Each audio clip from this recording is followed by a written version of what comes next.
Ladies and gentlemen, welcome to another episode of Smoking Jazz Barbecue.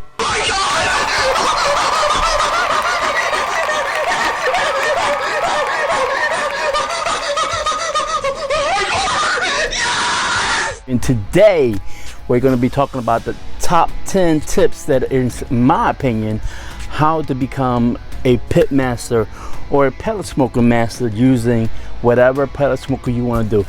This video only applies for those who wants to learn how to barbecue, who are beginners, and those who are at the advanced level. This is not the video for you, because these are just my opinions how to become a better barbecuer. Barbecue. A better griller, a better smoker, and a better pit master using a pellet smoker. Yes, sir. So y'all stay tuned, because summertime is around the corner, guys. It's Memorial Day weekend coming up, and I want you guys to be ready and secure about what you're doing and be professional about what you're doing using a pellet smoker, so you can have that delicious barbecue to impress your guests, to impress your neighbors, to impress your family and your friends. That is the best thing of all, to be sitting on that pedestal and knowing that you did a beautiful, beautiful barbecue, and you got the applause from everybody saying, man, that was some good barbecue. So y'all stay tuned, because I'm gonna show you, like I said, the top 10 tips of how to become a pit master using a pellet smoker. There she is, ladies and gentlemen. Do not show it fear, because it will sense that you are afraid of it, and man, this bad boy right here will bite you in the behind if you don't know what you're doing. So there she is, guys. This is a pellet smoker, but first thing first, before we get started, before we turn this bad boy on, we gotta check for one thing, to make sure you have fuel. And what I mean by fuel, this is wood pellets. This wood pellet smoker is gonna be your favorite profile in order to get those maximized flavors into your burgers, your chicken, your hot dogs, your brisket, your ribs, and anything else you want to smoke in this bad boy right here. So make sure you have enough fuel to have for your entire session of whatever you're going to smoke. And if you don't have enough, you keep checking it just to make sure that you have plenty of, because the worst thing you can do, guys, is to have that bad boy run out of fuel, and it's going to shut off and it's going to ruin your barbecue. All right, ladies and gentlemen, now that we know that we got fuel in the hopper, it's time to start our pellet smoker. Again, every pellet smoker is going to be different, guys, but it should be the same process regardless of what pellet smoker you use. So you're going to always start the process by pushing the start button, which we're about to do right now. In my pit boss, this is my start button right there, and it's always open the lid. Reason for that, guys, you want the combustion to ignite the pellets in order to fuel that fire to start the burning process, which means is that heat source is going to come through, and you don't want to have that lid closed, because with that combustion you can say goodbye to your pellet smoker. Man, that's no bueno.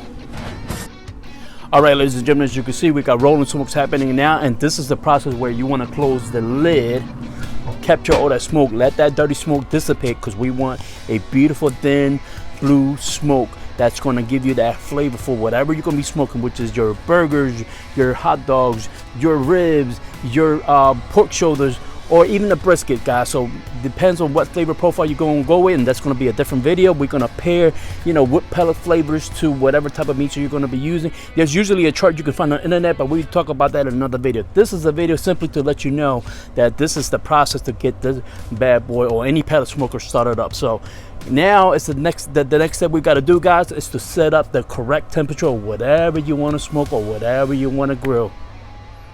All right, guys, just like most pellet smokers, you should have a dial just like this right here, or if not, a button or whatever temperature you want to set it to.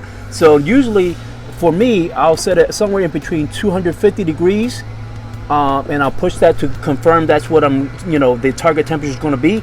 And then it depends on what you guys are smoking, guys. So if you're doing burgers, I would say crank that temperature up to at least 300, 350.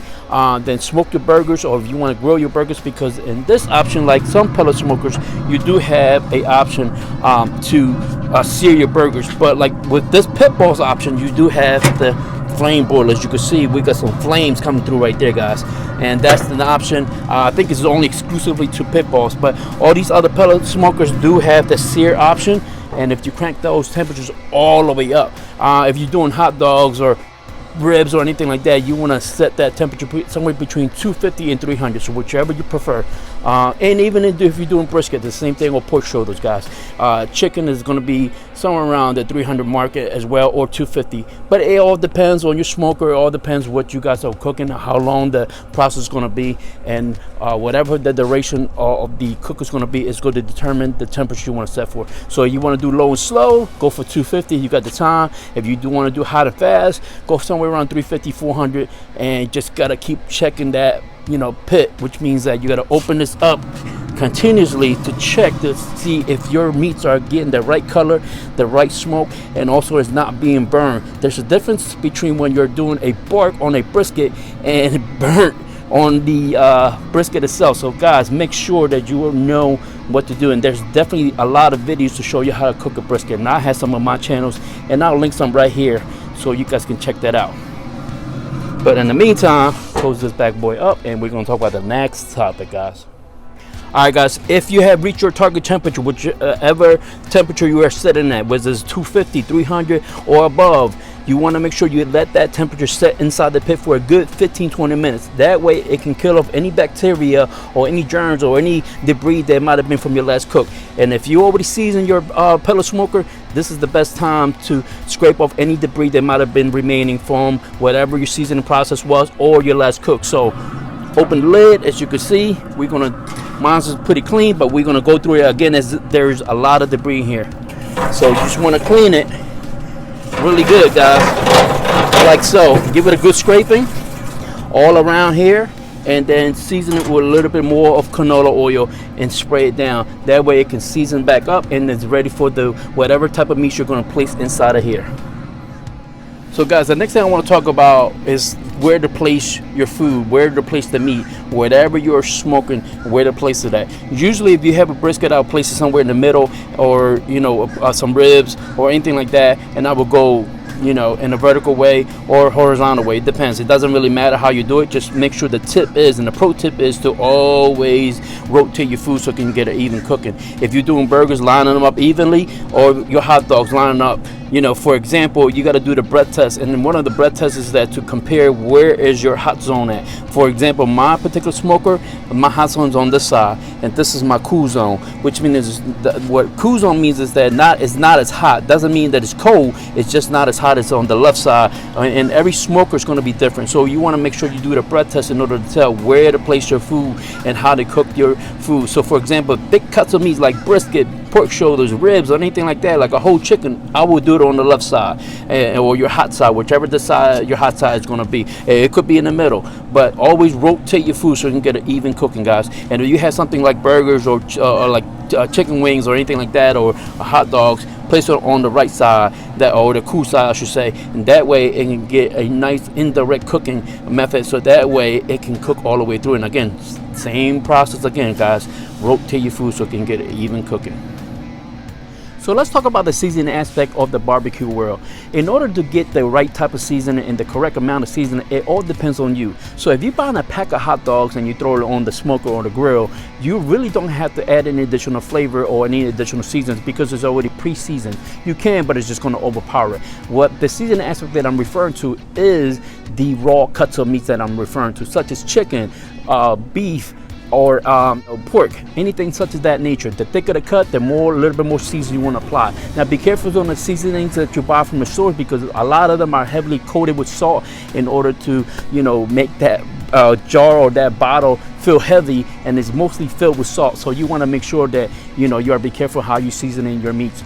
Usually the ratio is the thicker the cut is, the more seasoning you want to apply to it. It's best to do your own seasoning if you can. It's very simple, guys. I have a video also that I'm going to link right here for you guys to check out and do some basic barbecue rubs, guys. It's nothing hard about it. So let's talk about indirect cooking. Indirect cooking means is that you're going to place your food on the opposite side where your fire is coming from. So for example, as I said earlier, this is my hot zone, this is my hot side versus my cooler side, and this is where the side that I'm going to place my food for the longer cooks, such as low and slow. If I'm doing briskets, I'm doing ribs, or if I'm doing, you know, long cooks, I'm going to place it here, because that smoke or that heat is going to penetrate and travel through here and go up the chimney. For those who have a chimney on their pellet smoker, some might not have, but again, that's why you want to do the hot zone or the breath test to tell you where your hot side is. Some smokers have it on this side or in the middle, and in my case, this is my hot side. So that indirect cooking method is going to help you cook your foods evenly. And as I stated earlier, you always want to rotate your food, so you make sure that your food or whatever you're smoking is going to get that full effect and cook all the way through evenly and smoothly. So let's talk about men's or females' best friend. And I'm not talking about pups either, because I have two beautiful dogs of mine that I own. And I'm talking about in the barbecue world where you're gonna need one particular major component, one key factor to some beautiful barbecue that is done right, that is just the right bite, which is not overcooked or undercooked. This is it, guys. This is a thermometer. Get you one of these, guys. It's very cheap to get. You can go get it from your local supermarket, Walmart, Amazon, wherever you get your products from. Get you one of these. This is going to tell you where you at in the cooking process, during the cooking duration, what temps you need to be in, if you need to raise up your temperatures or lower down your temperatures. This is the key and main factor to a beautiful, successful barbecue. So get you one of these, guys. I'm telling you, you will not regret it, and you can thank me later in the comment section down below. So now you're almost there. You finished cooking all your meats, whether you smoke them or you grill them or you indirect cook them. This is the part where you got to let your meat rest. If you don't, all those juices that you're going to cut into that particular meat, it's going to run all over your cutting board or over the table, wherever you're cutting your meat at, and it's going to be no good. It's going to be no bueno whatsoever. You know why? Because that meat is going to be tough, and it's going to be rough, and it's going to be, man, not good eats whatsoever. So best part, guys, to let that meat rest. Whatever you're smoking, whatever you're grilling, whatever you're indirect cooking, let that meat rest for whatever amount of time it is suggested to. So if you're doing a brisket, for example, you got to let it rest for 2 hours. If you're doing some steak, guys, minimum of 10 minutes, you know, just to let it rest. So as in a guideline of an example. But guys, always rest your meat. And if you wonder why I'm holding my mic, because it keeps falling off my shirt, so I'm holding my mic. And the very last step that we want to make sure that we complete on our top 10 list is to clean up after you finish smoking or grilling or indirect cooking or whatever cuts of meat that you're doing. Just to be sure that you give it a good scrape while it's still hot, and close it, and make sure you put the cover back on it.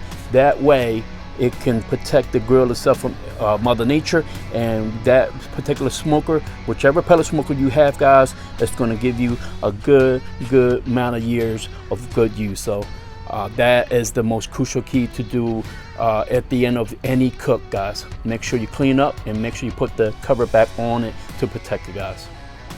So there you have it, guys. Those are my top 10 lists of how to become a pit master using a pellet smoker. It doesn't matter if you have a pit boss, it doesn't matter if you have a Traeger, it doesn't matter if you have a Camp Chef or a Yoder. It doesn't matter what type of pellet smoker you have.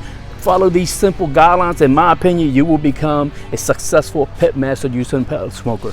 So guys, this is just, again, a beginner's video to help you with some common sense knowledge to how to barbecue right, and using some simple techniques, using a simple gadget such as a thermometer, and it will help you guide you along the lines during the duration of your cook.